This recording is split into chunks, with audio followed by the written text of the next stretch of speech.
Do your teams feel weak? Are you struggling to clear content? What if I told you it's not your team, but it's actually your team structure that's holding you back?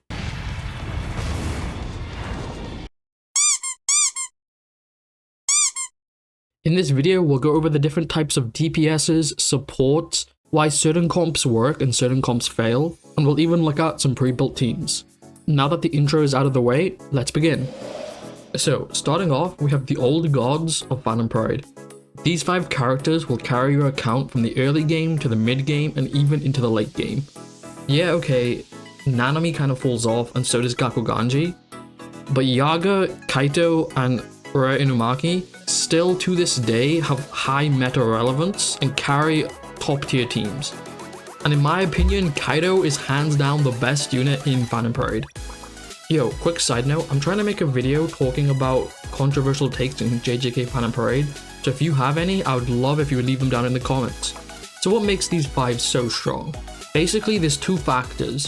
Kaito and Inumaki are batteries, and Yaga, Nanami, and Gakuganji are buffers / debuffers. The job of a battery is to give their team resources and then get sacked by dying or retreating from battle. Kaito gives the team cursed energy, and then often wants to get sacked, and the way you do this is by using a taunt recollection bit, pulling all the aggro to him, making sure he dies early on in the fight, bringing in your backup unit. In this case, it'd be Gakuganji.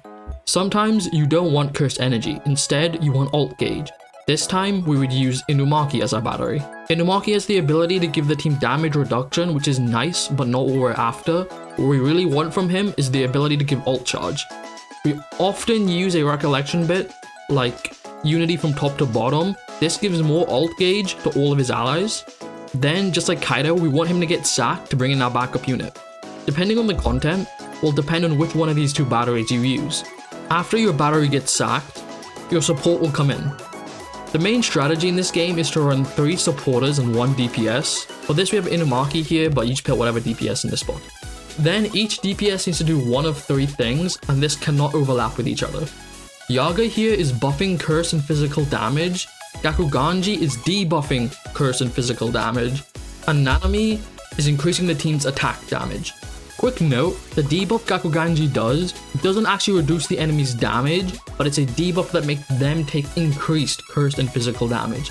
Similar to what Yaga does, but instead of seeing the buffs on our characters, we see the debuff on the enemy's character. The reason we want 3 unique buffs is because this way the damage will multiply against each other instead of being additive.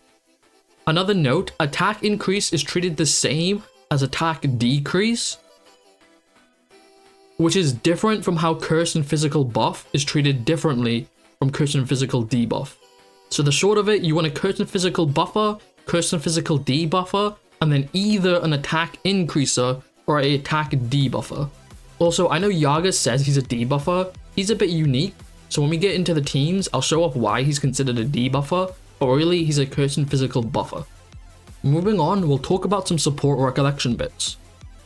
Some recollection bits in the game will buff their team's damage, other recollection bits in the game will provide healing and defense, and finally some recollection bits will give cursed energy, which will allow your unit to spam their support abilities. Also, there's an extra recollection bit that will give bonus resources after your unit leaves the field. So, let's talk about damage dealers. There's 3 types of damage dealers in Phantom Parade, arguably 4, but we'll get into that. The 3 main damage types are curse damage, physical damage, and hybrid damage. And then those 3 types can be broken down into burst damage or sustained damage. Burst damage dealers like Yellow Gojo want to do most of their damage with their ultimate, but units like Blue Yuta wish to do their damage over multiple turns.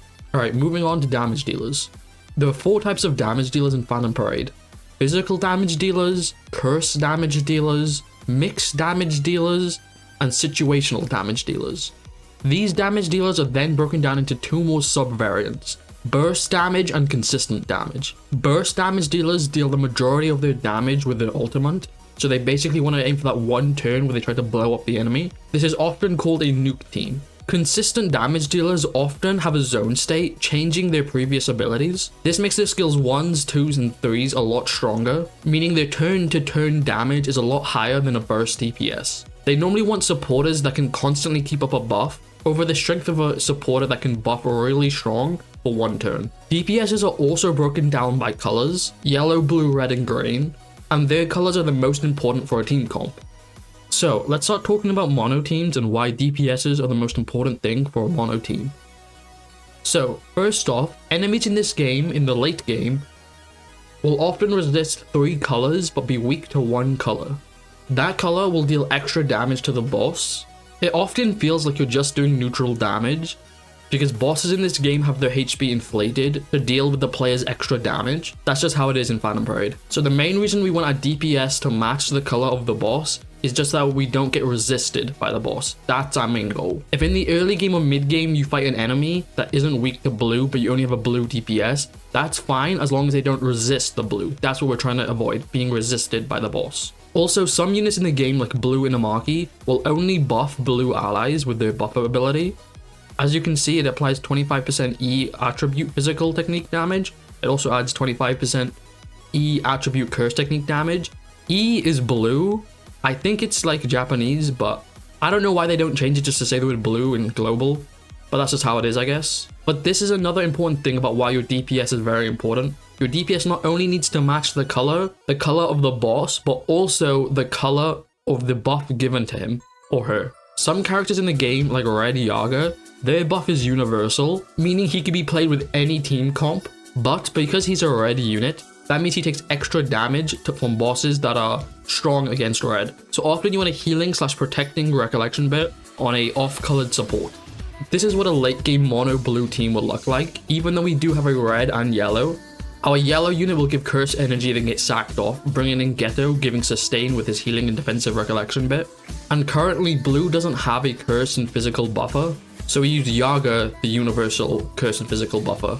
That will cover the mono side of the game, so now we'll get on to some team comps. A yellow comp could look something like this. Kaito to give curse energy to the team, Megami to debuff the enemy making them take increased damage, Yellow Yaga also debuffing the enemy but this time making them take increased curse and physical damage, and a backup unit as Yellow Shoko giving the team bonus curse and physical damage. This team is a burst curse damage dealing team. If you don't have Team Gojo but instead have someone like Yellow Nobara or Yellow Sukuna, you could also place them in the 4th slot as well. Instead of having a burst damage dealer, you have a consistent damage dealer like Yellow Yuji. You would replace Megami with Kusakabe. He's currently not out on global yet, but soon he'll be added, and he's best in slot with a consistent damage dealer. The green team could look something like this.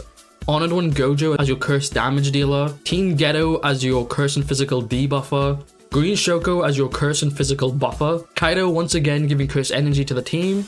After he gets sacked off, Choso comes in, debuffing the enemies, making them take increased attack damage. If you want a more consistent damage dealing team, you could run a comp like this, using Green Kaido and Green Yuji as your DPSs, still using Kaido as a battery, and someone like Team Ghetto and Team Shoko as your buffers. You could also replace one of those buffers with Choso if you wanted to. Moving on to red, you can make a burst red team comp looking something like this. Yuta dealing cursed red damage with his ult. Domain Gojo applying the biggest buff in the game but only for 2 turns.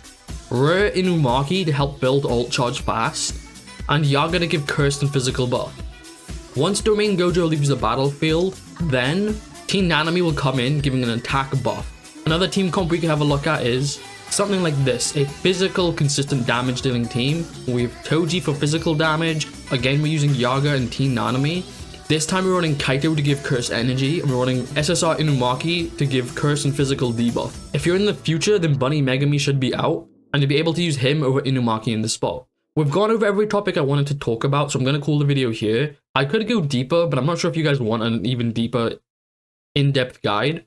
That video would probably be like a 40-minute to an hour-long video, just really going in deep, exploring all of the mechanics of the game. If you guys want to see any other type of content, please leave it in the description.